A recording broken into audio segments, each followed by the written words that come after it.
Hello everyone, welcome back to our YouTube channel let's learn from home. My name is Tanu Rai और हम मुग़ल साम्राज्य पढ़ रहे थे, उसको अब कंटिन्यू करेंगे। चलिए अब हम कंटिन्यू करते हैं। इसकी शुरुआत करते हैं उत्तराधिकार की मुग़ल परंपराएं। तो यहाँ पे देख रहे हैं, उत्तराधिकार मतलब राजा के बाद या पिता के बाद जो उनका पुत्र होगा वो, मतलब कौन सा पुत्र राजा बनेगा और कौन सा पुत्र राजा नहीं बनेगा या कोई और मंत्री पद संभालेगा, ये होता है उत्तराधिकार। तो यहाँ पे हम मुग़लों के बारे में, क्योंकि जो भारत जैसे देश में जो हिंदू परंपरा के अनुसार जो सबसे बड़ा पुत्र होगा वही राजा के मतलब पिता के बाद राजा बनेगा, लेकिन मुग़लों में ऐसा कुछ था नहीं। वहाँ पर सहयाद की परंपरा थी। सहदायाद, इसमें क्या होता था कि सभी बेटों को सारी संपत्ति बांट दी जाए, उसके बाद जो शक्तिशाली होगा वो राजा बनेगा। ऐसा ही होता था, या फिर सारी संपत्ति बांटने के बाद सब अपने अपने हिस्से के राजा बनेंगे, अपने क्षेत्र के राजा बनेंगे। तो आप ये बताओ कि कौन सा उत्तराधिकार का जो प्रोसेस है, जो तरीका है, वो कौन सा सही है? सबसे बड़ा बेटा या फिर सहदयाद? आपको ये बताना है कमेंट में, ठीक है। तो चलिए हम आगे कंटिन्यू करते हैं। मुग़ल साम्राज्य के अन्य शासकों के साथ संबंध, जैसे मैंने आपको बताया पिछली वीडियो में कि कैसे वह युद्ध लड़ते थे या युद्ध अभियानों पर जाते थे, और अगर युद्ध किया जा रहा है तो ये पक्का है कि कोई एक हारेगा कोई एक जीतेगा। तो जो भी स्पेशली जो मुग़लों के साथ लड़ते थे, अगर वो हार जाते थे तो उनके साथ कैसा व्यवहार करते थे, या अगर वो जीत जाते थे तब उनके साथ कैसा व्यवहार रहता था इनका, तो हम उसी के बारे में देखेंगे। देखिए यहाँ पे कि मुग़लों जो लोग या जो राजा मुग़लों की सत्ता स्वीकार नहीं करते थे, उनके खिलाफ युद्ध अभियान चलाए थे। हर किसी के खिलाफ युद्ध अभियान नहीं चलाए जाते, ये सिर्फ उनके लिए हैं जो कहते थे कि हम मुग़लों को राजस्व नहीं देंगे, हम उनको अपना राजा नहीं मानेंगे। और जो लोग मान लेते थे उनको सैन्य सुरक्षा व राजस्व सुरक्षा दी जाती थी, मतलब कि अब उनके क्षेत्र में सेना नहीं आएगी, और अगर उनके साथ भेदभाव किया जाता है या लूटपाट किया जाती है, कोई और राजा उनके ऊपर आक्रमण करेगा तो इस प्रकार की सुरक्षा या मदद मुग़ल सेना या मुग़ल साम्राज्य उन्हें देगा, अगर वह मुग़लों को अपना राजा मान लेते हैं तो कंडीशंस होती थी। जो बहुत इम्पोर्टेंट हमें पढ़ना वह है मेवाड़ के सिसोदिया राजपूत। इन्होंने बहुत लंबे समय तक मुग़लों से लड़ाई लड़ी कि हम तुम्हें अपना राजा नहीं मानते हैं, लेकिन फाइनली वो हार गए। और यहाँ पे जो बहुत इंटरेस्टिंग चीज़ वो है कि हराने के बावजूद मुग़लों ने उन्हें अपमानित नहीं किया, उनका सम्मान किया, उनकी बहादुरी का सम्मान किया। वो इसलिए कि जागीर और वतन जागीर ये सब चीज़ें उन्हें वापस कर दी गई कि हम तुम्हारी, क्योंकि जो भी राजा हार जाता था तो जीतने वाला राजा उसकी सभी चीज़ों को हड़प लेता था या उस पर कब्जा कर लेता था। तो ये आपने बहुत सारी पुरानी मूवीज़, मतलब जितनी भी ऐसी मूवीज़ आती है उसमें भी देखा होगा। एक जो चीज़ जो मुग़लों को बहुत ज़्यादा सम्मान दिलवाती थी ये थी कि वह किसी का भी अपमान नहीं करते थे, कि कोई भी राजा या कोई भी शासक मर जाए तो मतलब युद्ध में हार जाए तो उसका अपमान करके उसके सारे किले महल वगैरह सोना चांदी या और जो भी चीज़ें क्षेत्र उसका हड़प लें, तो ये उस ऐसा कुछ करते नहीं थे, उसका अपमान नहीं करते थे, उसको इज्जत देते थे, क्योंकि वह मुग़लों से लड़ रहा है तो बहुत स्ट्रांग होगा वो। लेकिन ये प्रोसेस ज़्यादा टाइम तक नहीं रहा, शाहजहाँ के टाइम तक ये रहा, लेकिन औरंगज़ेब ऐसा कुछ नहीं करता था। वह बहुत अपमान करता था हर किसी का, वो अपने ही राजाओं का अपमान करता था, जो लोग उसकी सत्ता को नहीं मानते थे उनके साथ वो बुरा व्यवहार करता था। इसके कारण क्या हुआ कि मुग़लों की जो लोकप्रियता थी, जो मुग़लों के प्रति सम्मान था, वो सारा ख़त्म हो गया, लोगों के बीच में भी और राजाओं के बीच में भी। इसका क्या कारण, इसका एक हम एग्जांपल देख सकते हैं, शिवाजी, जो आज के हमारे शिवाजी हैं, ठीक है, महाराष्ट्र के बहुत फेमस, महाराष्ट्र नहीं मराठा शासकों के बहुत फेमस, जिन्हें बोला जाता है जिन्होंने मराठा शासक की नींव रखी, शिवाजी ने। उनको इन्होंने कब्जा कर लिया, मतलब इनको इन्होंने कैद कर लिया औरंगजेब ने, और अपमानित करके उनके साथ बुरा व्यवहार करके इनको कई सालों तक बंदी बना के रखा। फाइनली जब ये छूटे तो उन्होंने मुग़लों के खिलाफ एक सैन्य अभियान चलाया, उनके साथ लड़ाई लड़ी और उन्हें हराया। तो देख रहे हैं आप इसका रिज़ल्ट क्या होता है। इसका रिज़ल्ट यही होता है कि किस प्रकार हमें मुग़लों को या किसी भी राजा या किसी व्यक्ति को हमें अपमानित नहीं करना चाहिए, क्योंकि वो कहीं ना कहीं हमारे विनाश को जन्म दे सकता है। तो यहाँ पे भी वही चीज़ हुई, औरंगजेब ने शिवाजी के साथ ऐसा व्यवहार किया जिसके कारण मुग़ल साम्राज्य का सम्मान इज्जत ख़त्म हुई और वो धीरे धीरे ख़त्म यानी पतन की ओर बढ़ने लगा। मनसबदार और जागीर, मनसबदार और जो जागीर हैं, इसका मतलब क्या, पहले हम ये समझ लेते हैं कि देखिए, मनसबदार तो होते हैं जो व्यक्ति मुग़लों के यहाँ पे मुग़लों की सेवा में आने वाले नौकरशाहों को मनसबदार कहा जाता है। तो जो शुरू में ना जो मुग़लों का जो नौकरशाह यानी जो उनके काम करने वाले लोग थे, वह ज़्यादातर तुर्की के होते थे, वो अपने साथ ही लाते थे, वही लोग होते थे।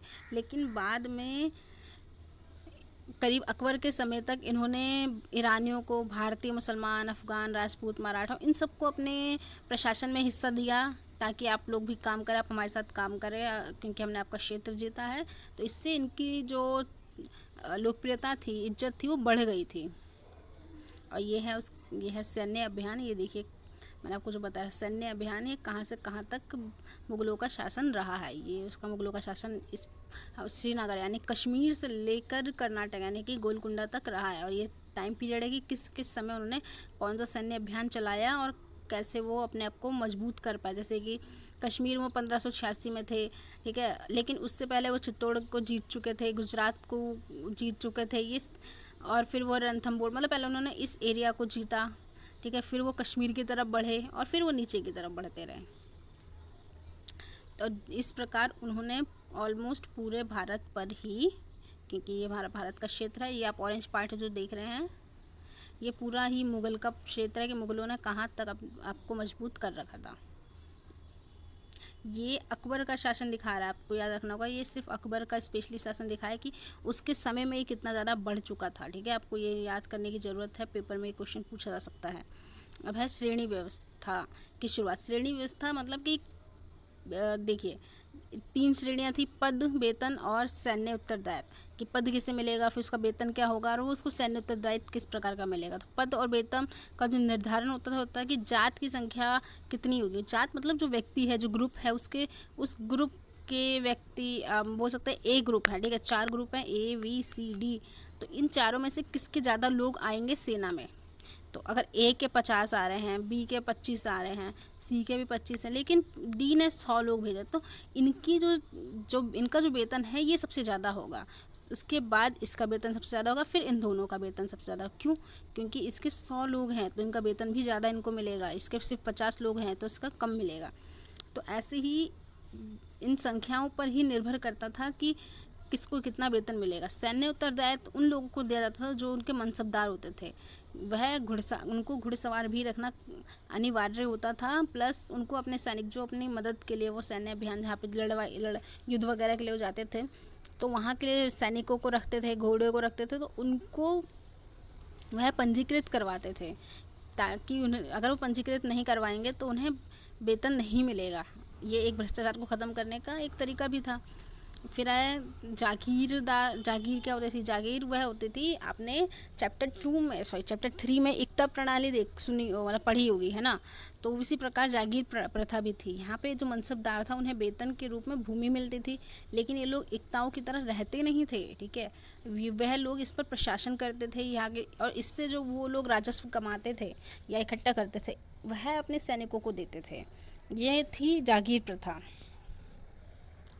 हालांकि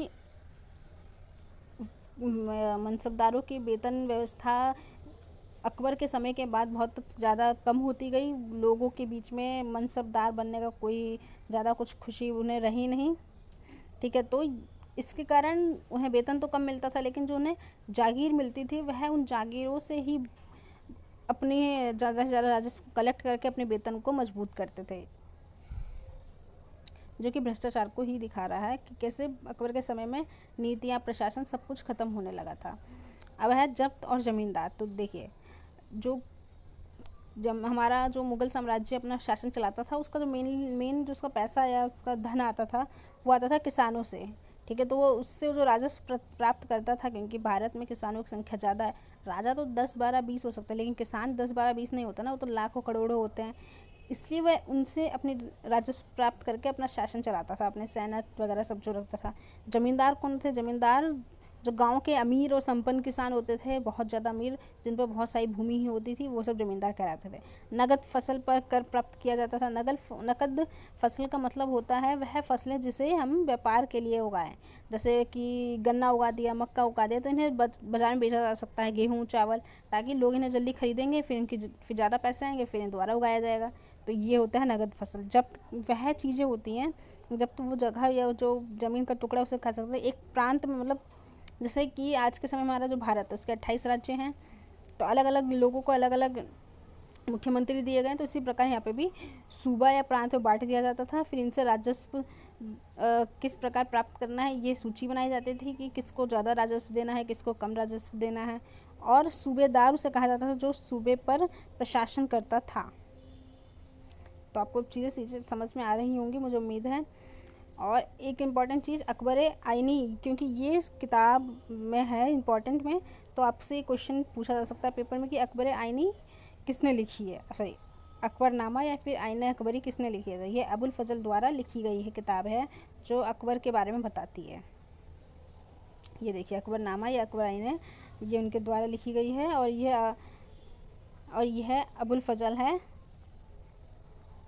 और अकबर को ये किताब दे रहे हैं, अपने मतलब जो अपनी रचना की है अकबर के लिए उसे दे रहे हैं ये। अब है अकबर की नीतियाँ, क्योंकि मैंने आपको शुरू में बताया अकबर बहुत इंपॉर्टेंट और महान राजा में से एक है, तो हम अकबर के बारे में जान लेते हैं। अकबर की नीतियों, मतलब अकबर का जो प्रशासनिक कार्य था वो किस प्रकार था, उसमें कौन कौन लोग थे और कैसी नीतियों का वो निर्माण करता था। तो सूबेदार तो प्रशासनिक के साथ साथ वो राजनीतिक और सैनिक कार्य भी संभालते थे। मतलब जिस तरीके से आज के समय में दिल्ली के जो सीएम हैं वो दिल्ली का सारा काम देखते हैं, या फिर बिहार के सीएम, यूपी के सीएम हैं, तो इसी प्रकार सूबेदार होते थे। दीवान उन्हें कहा जाता था जो लोग वित्तीय अधिकारी होते थे, ये लोग देते थे कौन कितना राजस्व देता है, किसे कितना राजस्व मिलना चाहिए, ये सब वो चीज़ देते थे। बख्शी सैनिक वेतन अधिकारी की सैनिकों को वेतन कौन देगा, कितना देगा, ये बख्शी का काम होता था, उसे बख्शी कहा जाता था। सदर जो धार्मिक धर्मार्थ किए जाने वाले कार्यों का मंत्री होता था, वही देखता था कि कौन से धर्म के लिए क्या काम करने हैं, क्या काम नहीं। जैसे कि अगर हिंदू धर्म है तो हिंदू धर्म में जो तीर्थ यात्राएं होती थी, या फिर मुस्लिम धर्मों की जो तीर्थ यात्राएं हैं, हज या मक्का मदीना वगैरह, तो इन सब चीज़ों की जो देख रेख करता था वो सदर होता था। फिर है फौजदार।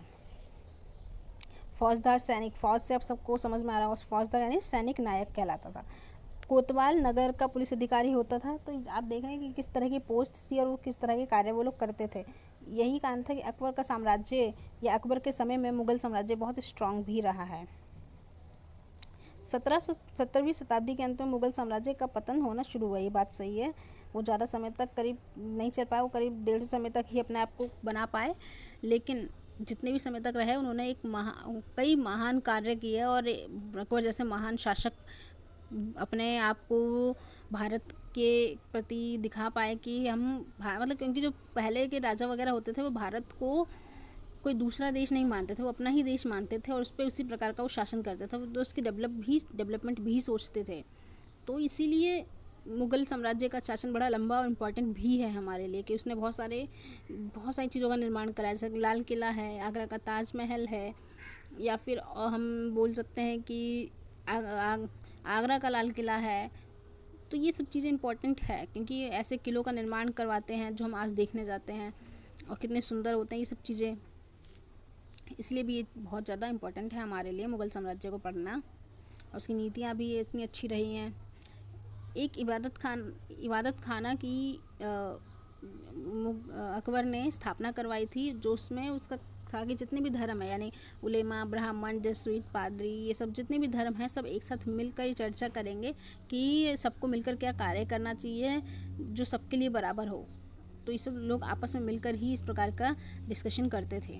सुलह कुल किसने शुरुआत की थी? ये सुलह कुल का मतलब था कि सभी धर्म एक जगह रहेंगे, एक साथ रहेंगे, मिलजुल का भाईचारा रहेगा, कोई किसी के प्रति दुश्मन। आज के समय में जो हिंदू, मुसलमान, दलित, ब्राह्मण, ऐसी जो प्रथाएं चलती हैं, ऐसी जो भावनाएं लोगों के मन में आ चुकी हैं, वो उस समय नहीं थी। इसलिए भी बहुत इंपॉर्टेंट है हमारे लिए मुगल साम्राज्य पढ़ना, कि एक मुगल शासक जिसने पूरे हिंदू भारत, जो उस समय शुरुआत में तो हिंदू भारत ही था, उस पर शासन किया और उसके बाद भी बहुत लोकप्रिय रहा। तो भारत में हिंदू मुस्लिम भाईचारा शुरू से रहा है, ऐसे बहुत सारे धर्मों के साथ, लेकिन ये बाद में अंग्रेज़ों के द्वारा इन्हें बहुत ज़्यादा ख़राब किया गया।